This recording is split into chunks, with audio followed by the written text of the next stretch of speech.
আসসালামু আলাইকুম, welcome back to my channel.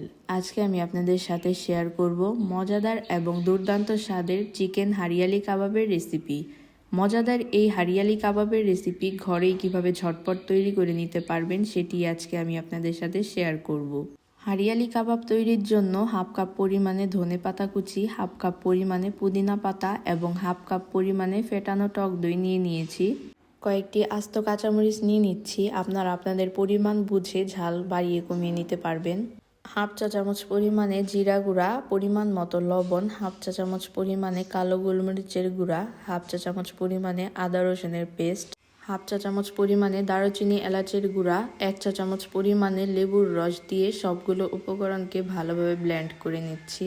যেহেতু টক দই দেওয়া হয়েছে, এক্সট্রা করে ব্লেন্ড করার সময় পানি দেওয়ার আর কোনো প্রয়োজন নেই।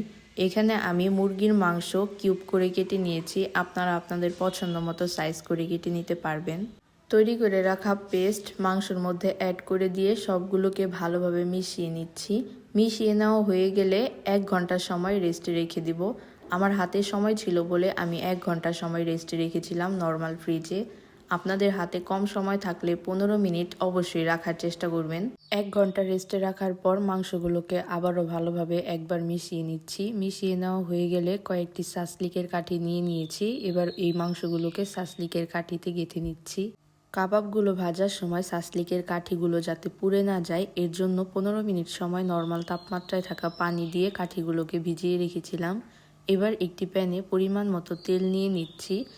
তেলগুলো গরম হওয়া কমপ্লিট। এবার তৈরি করে রাখা কাবাবগুলো ভেজে নিচ্ছি। যেহেতু বেশি পরিমাণে তেল দেওয়া হয়েছে, ঢাকনা দিয়ে ঢেকে ভাজার কোনো প্রয়োজন নেই। আপনারা চাইলে তেলের পরিমাণ আরও কমিয়েও নিতে পারেন। এই তো কাবাবগুলো ভাজা কমপ্লিট। এবার আমি তেল থেকে কাবাবগুলোকে তুলে নিচ্ছি। বাদবাকি কাবাবগুলোকে আমি আর কাঠিতে গাঁথিনি, এমনিতেই ভেজে নিচ্ছি। এই কাবাবগুলোকেও ঢেকে ভাজার কোনো প্রয়োজন নেই, এমনিতেই উল্টে পাল্টে ভেজে নিলেই তৈরি হয়ে যাবে। এই তো সবগুলো কাবাব ভাজা কমপ্লিট। এবার আমি একটি প্লেটে তুলে নিচ্ছি। দেখতেই পাচ্ছেন কাবাবগুলো কত বেশি সুন্দর হয়েছে। এই কাবাবগুলো দেখতেও যেমন সুন্দর, খেতেও অনেক বেশি মজাদার এবং অনেক বেশি সফট। ঘরোয়া উপকরণে এবং সবচেয়ে সহজ পদ্ধতিতে হারিয়ালি কাবাব তৈরির রেসিপিটি আপনাদের কেমন লেগেছে অবশ্যই কমেন্ট বক্সে কমেন্ট করে জানাবেন।